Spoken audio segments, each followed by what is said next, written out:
Here we go. Okay. Oh, I believe we are live. Okay. And if anybody is watching this, maybe you could just, I think StreamYard has you accept something so that you're able to comment with your name. But if you're there, I see someone is there, you could just comment and let us know that we are live because it's my first time. Yeah. So I want to welcome our very special guest, Jalesa. And just a very short little introduction of how we know each other is that we work together doing deep core clearing work. And Jalesa was actually the first woman who said yes. I think you know this, right? To my 3-month container of the Core Clarity program. So that was really honoring and inspiring for me to have that, initial container with you. And I'm so inspired by you. You have so much wisdom deep within your soul. And my intention for bringing you here is to open space to hear anything that you would like to share. Anything is welcome. And to hopefully, I've been thinking of this like deep listening. So from not my biased thinking I know anything, just open space for your truth. Yeah. And so welcome. Thank you, Sasha. I think you already know that I love you so much. And, I loved working with you before because I got a lot of value out of your work. It speaks for itself. I don't really need to tell anyone who worked with you before. It was deep work. And so thank you so much for working with me then and for inviting me on now. I'm excited to speak, and I'm thankful that you are creating a space for me to express myself. I also want to say that although it's important to sort of create spaces that make, women of color in particular at this moment feel comfortable expressing, I think, though, that everyone's perspective is important and valid. And everyone should be comfortable speaking. That's what I'll say, just to start off with. And so if people are watching and wanting to comment or afraid, that they might sidestep, I understand that talking about race is sort of like a new frontier for a lot of women. I'm not necessarily talking about women of color, but I know it's a new frontier for a lot of women. And I just want to say that I'm extending a lot of love and grace towards you. And I know that when you're at a new frontier, you're bound to make mistakes. And I think that's okay. But you can't be afraid to make them because we ain't going to go nowhere if you can't experiment and make mistakes and say some things that, it's all good. Wow. Thank you so much for sharing that. Because I've heard a lot of people in basically white people being really afraid to speak right now. And I think that it is very uncomfortable in a lot of ways to acknowledge this thing that, as particular actually in Canada, I think we've kind of been taught to everybody's the same and it's different than America in some ways. And acknowledging this is really uncomfortable, but I'm so grateful that you said that, because I feel like we have a voice and it's time to connect and it's time to hear everybody's heart. Yeah, and I think it's important to remember that what is happening in the Black community in America is a very human issue. I think that's why so many people are responding around the world, whether you're Irish or Danish or Asian or in London, England. I think not everyone. I think a lot of people can sort of connect to feeling like they're the outside group, or the people who are not heard or respected or seen really or valued. And so it's a very human issue. And so I just want to ground it there. Like, I think it takes a little pressure off of it a little bit, because in the States, we tend to think of this as and just in North America, I think we think of this as very black and white, but it's a very human issue. So just wanted to just state that as well. But I'm wondering, Sasha, where were you when you first heard about what happened and what went down? Yeah, so it was I was kind of, hearing little bits on social media, but then it was last weekend where I was up at my family's little cabin. I'm mostly offline there, but I started to pick up the phone and see things, and I was like talking to my mom about it, just um, and yeah, I remember you asking me like what I initially felt. Was that right? Yes. Yeah, and I think that in a lot of ways, there's kind of just this, it's like denial almost. And I'm afraid to say that, but it's like you see something and you're just like, and I think that our ego wants to make it something far away and not about us, Yeah. right? Like you said. And so it's like kind of these judgments of like, oh my God, I can't believe this is still happening in America. Yeah. And so just kind of this like, is this for real? Like, just this like, and so there's this level of denial, which I think actually is a pattern of when I've seen news in the past of just being like, this has to be just some ridiculous case. This can't be what's really happening. Mm-hmm. And so I feel really, really grateful that so much is coming up right now. Because as you know from the work we've done together as well, it's like if we keep pushing things down and being like, not us, them, right? And then it creates separation and it doesn't heal. Yeah. How are you feeling about? Yeah, I resonate with everything you just said. When I saw the news about George here in the States, we were just coming off of this other video with Ahmaud Aubrey. I believe that's his name. I might be butchering it. I apologize. But he was slain while jogging in a neighborhood. He was being harassed by people and he was killed. We just came off the heels of that. And this new video emerges of this other man with a police officer and with the police officer's knee and his neck. And if you watch the video during the course of the video, we basically watch a man slowly die. And I remember just thinking like, wow, I'm tired of this.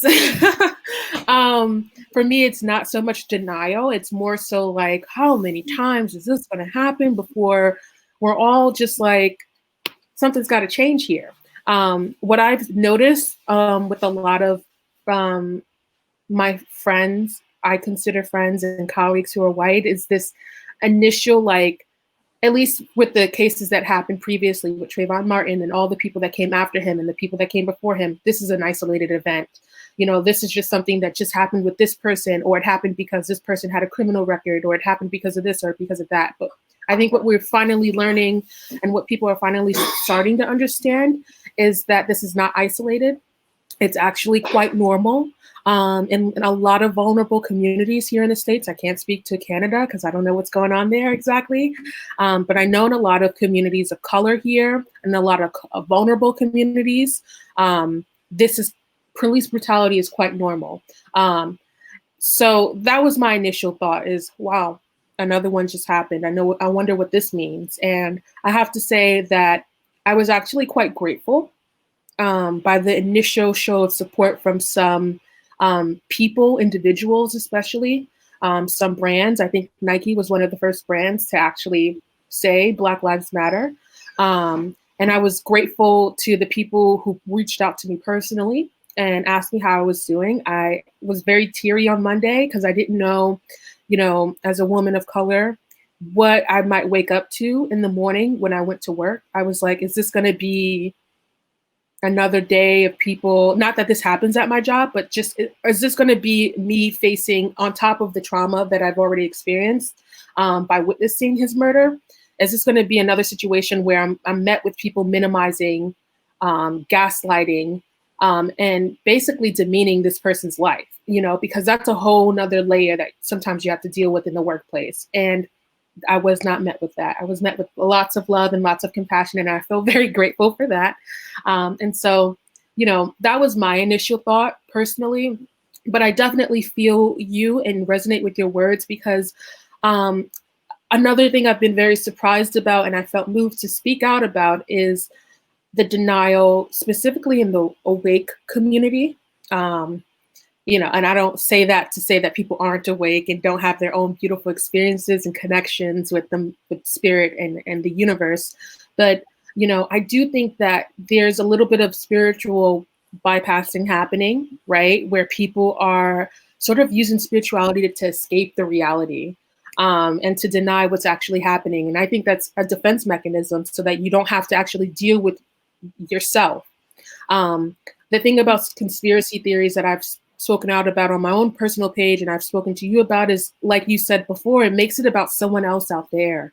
It makes it about some secret group out there who's making this happen, when the reality is systemic racism, over policing and vulnerable communities has been an issue Yeah. For a very long time. And the difference between what's been happening back then and what's happening now is that people are actually recording it. And so you get a glimpse of what people are experiencing every day, for some people, all of their lives. I can't really tell you how many Black men I know personally who hold trauma when it comes to the police. I can say I know personally that my own brother, by the time he was a teenager, and this is a person who joined the US military and has a lot of love and respect for this country, by the time he was a teenager, he did not, he knew that the police weren't there to protect him. They looked at him as someone that that other people needed to be protected from. And, Wow. that is what it is. My own friend, when he saw the video, he started having nightmares because he had his own run-in with the cops last year. Thankfully, he hasn't had a ton of experiences with police, but they approached him and said he fit some description, and thankfully nothing horrible happened. But he felt extremely intimidated and powerless to some extent, and it was very scary. And so, like I said before, this is something that has been happening. It's not a conspiracy. It's not something that's just happening out there. And I think one of the most important things for me is really thinking about what our role is in this. Yeah. Because I think a lot of us know intellectually that we play a part in creating our reality, as you so sweetly helped me realize last year. um, we play a huge role in creating our reality. So, this might feel extreme to some people, but to some extent, you have to find space. I think it's really easy to find space in your heart for George Floyd and you, and to feel where that is inside of you. But I think people don't really know where to hold that police officer inside of them. You know what I'm Whoa. saying? Where is he in you? Because Mm. we're the ones creating this. It's not just about him and George and the police officer. It's so much bigger than that. It's so much bigger than them. And they played their roles, and they've made us aware now of something that we've played a huge part in creating, actively or not. And so that's just my position on this. Wow. Thank you so much for sharing that. I just got this feeling of like overwhelm when you said, where is that police officer in you? Mm-hmm. And you touched on this sort of idea of the tendency to spiritual bypass as a defense mechanism, which I know that is something that I've been conditioned, or whatever you want to say, I've done in the past. Mm-hmm. And I'm curious, like, how can we integrate both in terms of knowing that there's, like you said, a part of, like, we have to take responsibility for ourselves in Mm-hmm. this. Mm-hmm. And is there anything that comes to mind in terms of how we can make sure to feel this deeply and take our own role in this in a very real way? Yeah. I had to do something myself where I was thinking, like, even just before George, I think, died, or during that time, there was a woman in Central Park who, I don't know if you saw that story, but she called the police on this Black man in Central Park and was just like, because he asked her to leash up her dog in an area that said your dog had to be leashed. And she was just like, I'm going to call the police and tell them that a Black man is attacking me or something like that. And I'm a white woman. And, I had to also think first off, this is not just your work, it's everyone's work, is what I'm saying. And I personally had to think, where is she and me? Right. And I was actually brought back to a particular experience that happened relatively recently, where I felt too out of control, and like powerless, against someone. And I reached for whatever was easy for me to get back control of the situation in much the same way she did, not in the exact same way, but it was the same energy. And so I encourage people to think about it that way. No, you're not George Floyd. No, you're not that police officer, but where's that energy in you and in your actions and in your thoughts and in your beliefs? Mm. Where does it manifest? I think we have to get really real about that first. And I love that you keep breathing, because it's reminding me to breathe. And I think it's important for all of us to breathe when we're talking about this sort of stuff. And giving yourself, Louise Hay, it's important to be honest, but I really love and respect the work of Louise Hay. And this may not resonate with everyone, but she always says, I never criticize myself because it's useless. It just makes me feel bad. So I'm not saying that you can't be honest with yourself, but don't stay in your own victimhood.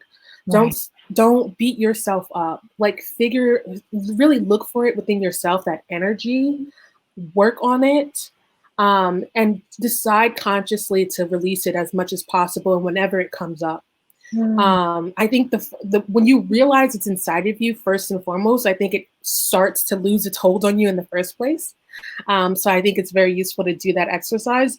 And then I think that for the people here in the States specifically, I think it's really important to exercise your rights, and to speak up in situations, whenever you can, with other white people. I think I actually happen to work at an organization that's all about relationships and starting hard conversations about unhealthy relationships with people. And I think that sometimes there is language that all of us find hard to engage with. For some people, it's the word victim. I don't like that word personally. Or complaining. I don't like that word. And for some people, it's the word privilege. So we all have our words. So finding a common language that you can discuss this with the people in your life with is really important. Mm. And also realizing that you can't change anyone. It's not your job to. Everyone has their own process, and that's okay. But gracefully challenging people is still important, and telling your truth is still important, because you're important. And then aside from that, I just think that, like I was saying before, in the States, it's important for us to get curious about our neighbors. I think partially part of the reasons why this manifested, and what's really interesting about this, is that so many people are not aware of the reality of what it's like to live in a vulnerable community, to be considered what some people have actually said the lowest common denominator, someone who's trending right now. And I just think that, you know, if this is the first time you're realizing this is happening, then that means that to some extent you're not aware of what's happening with your neighbor. And I think that it's important to be a little bit more curious about what's going on with your neighbor, Mm. what's happening in their lives, what are the things they care about, why do they believe the things that they believe, and doesn't mean that you have to totally change yourself, but it's important to be curious about this stuff. Yeah. And then, voting and local elections and voting for human rights, which is really what is at the core of all of this, human rights. And Mm. there's a lot of other things that need to change in the States, but I'll keep it to this small conversation, this initial one.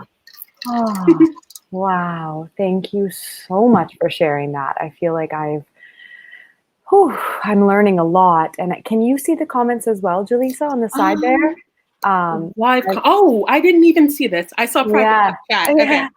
I was just seeing some people are saying, like, thank you so much for this perspective, and finding common language and getting curious with our neighbors. It's so Yeah. valuable. And one thing that stands out for me is like this cultivation of awareness, which is, I believe, a lifelong, all of us, our job is to become more and more aware of ourselves, and And I love your perspective, and I haven't heard that from anyone else. It just seems like such a valuable perspective of like, where am I in all of these roles? And not Yeah.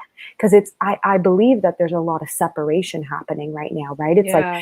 It's like them, us, and even with white people, it's like this tendency to want to spiral in shame and uncertainty and silencing and Not everyone. useful. Right? Thank Yeah. you.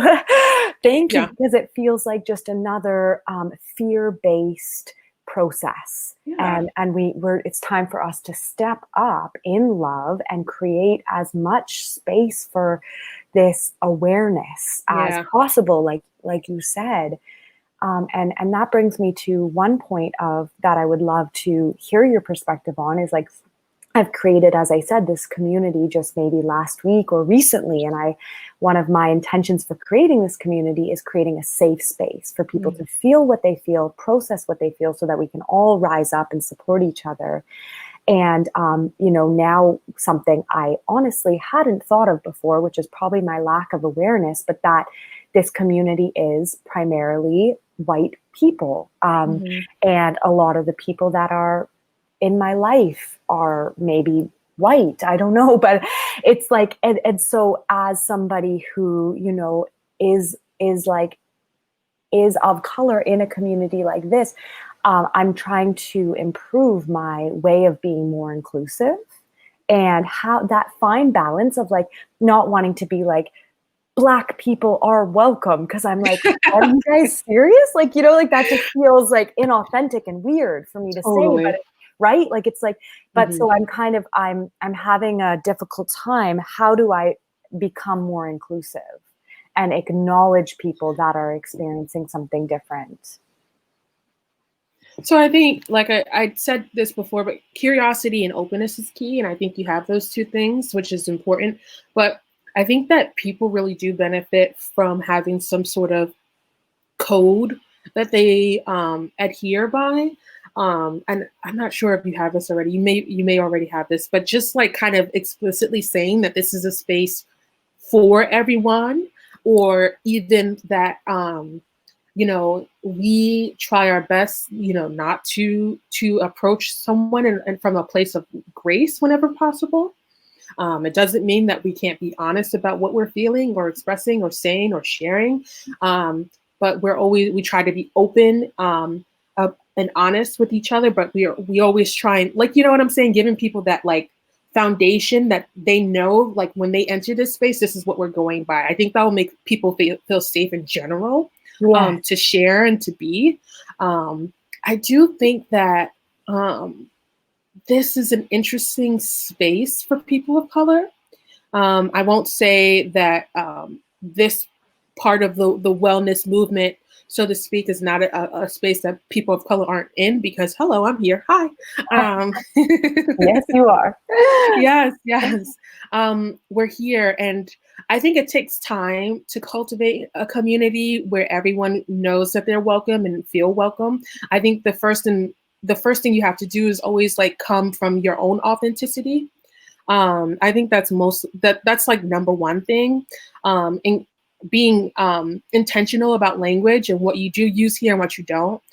Personally, like I had said before, I don't love the All Lives Matter thing that people use, because I feel like it's only used in response to Black Lives Matter. And the reason why that thing came about is really important, and more important than the All Lives Matter thing.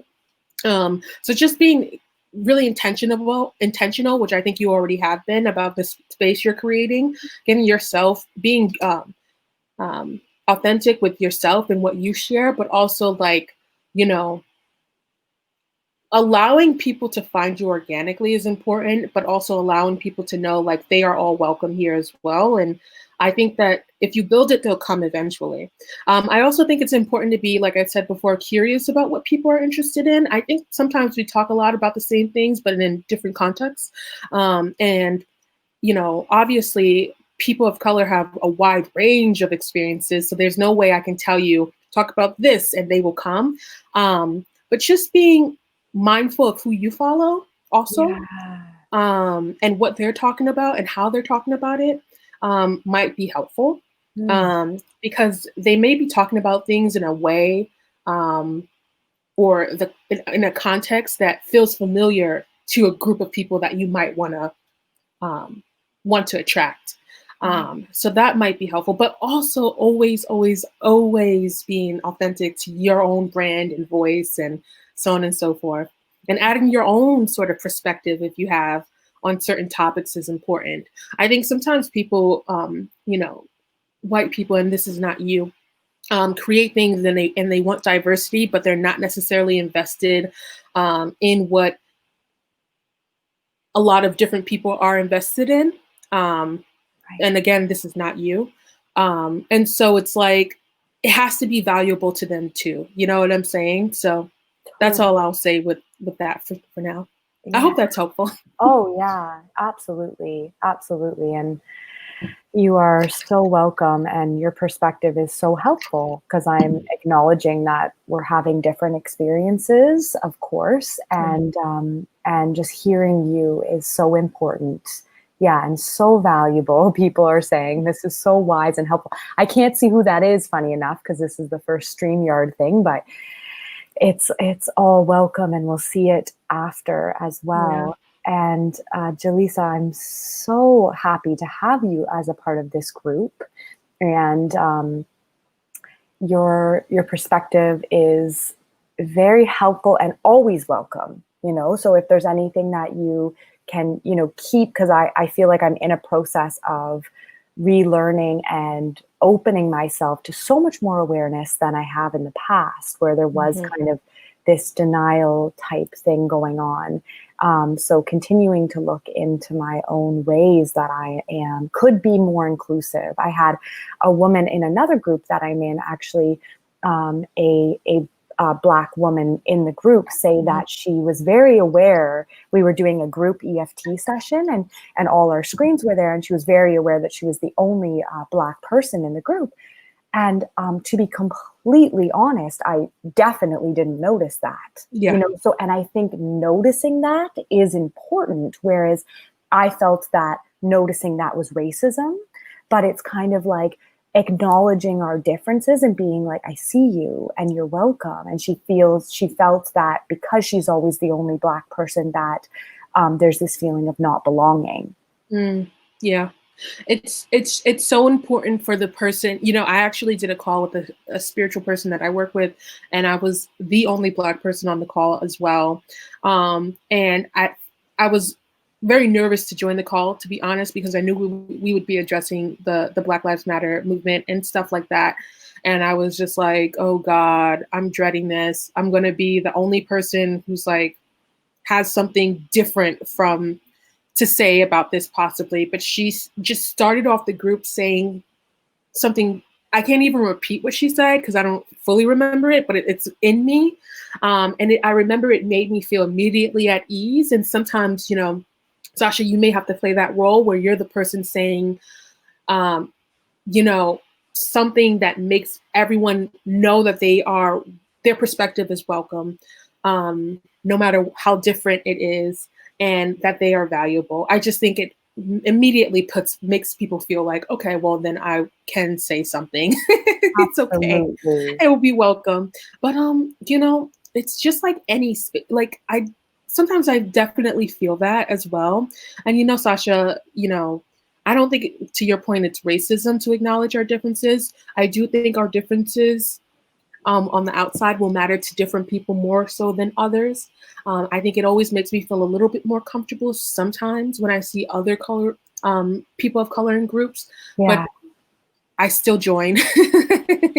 Yeah. um, and if I feel like the group is not a safe space for me, I try to now, as eloquently as possible, state why I feel that way. And if I feel like I'm not being heard, then I just kindly leave because it's not serving me, you know? And Absolutely. so that's where I'm at with that. Yeah. Wow. Thank you so much for Of sharing that. course. Ah, deep breath together. And I'm wondering if there's, for all of us who are joining or watching the replay or whatever it is, and getting the gift of hearing you at this time, which truly is a gift, and and all the different emotions that might be present, right? And the anger, the shame, the fear. Is there any wisdom or kind of guidance that comes from your heart to us to remember right now during this time? Yeah, you know, I could, there's a lot of deep things we could say, but I think the most important thing to remember is that we're all just human and trying our best. And like I said before, Louise Hay had this radical idea, and that's I'm not going to criticize myself no matter where I'm at. And I think that's really, there's something about that that's very freeing for me personally, Mm, not being like, even if you're better today than you were yesterday, then that's a win. yeah. If you become more open from now, since the start of this conversation, that's a win for you. Just honor where you're at in that journey. Be curious about where energies live within you that are reflected in the outer, and just be gentle with yourself. I Mm, think that it's impossible to change the world if you can't change within, and it's really difficult to change within if you're judging yourself. So just absolutely. love yourself as much as possible. Be curious, and that's Wow. about it. This is so powerful. And Jalesa, as we close here, I'm wondering if we could do EFT just to really ingrain those words. I'm not going to criticize myself no matter what, because I feel like that is freaking potent right now Yeah, right. for all of us to remember. And that's been my real gut feeling, is like, we have to have these feelings of compassion and space inside before we Yeah, can open to anyone ever, yeah. right? So it has to, so if we have one hand over our heart, and then the gamut point is just the in between the fourth and the pinky finger, Okay. that's the triple warmer meridian. And it helps us to create change and imprint wisdom, feeling our hearts. And if you feel comfortable, could you just say that maybe 3 times out loud about, I'm not going to criticize myself no matter Mm. what. I am not going to criticize myself no matter what.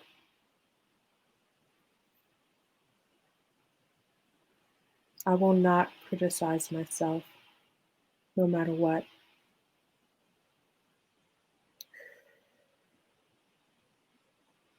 I will not criticize myself no matter what.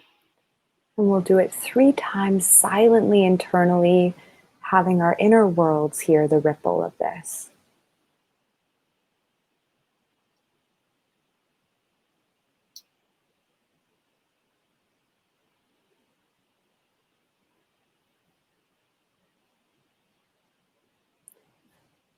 And then just bringing both hands over your heart, bowing our heads towards our hearts and feeling this truth that resides here.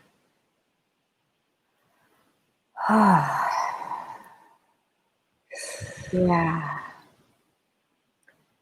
Thank you so much for being here. I am so honored to know you and so happy to get to see your face again.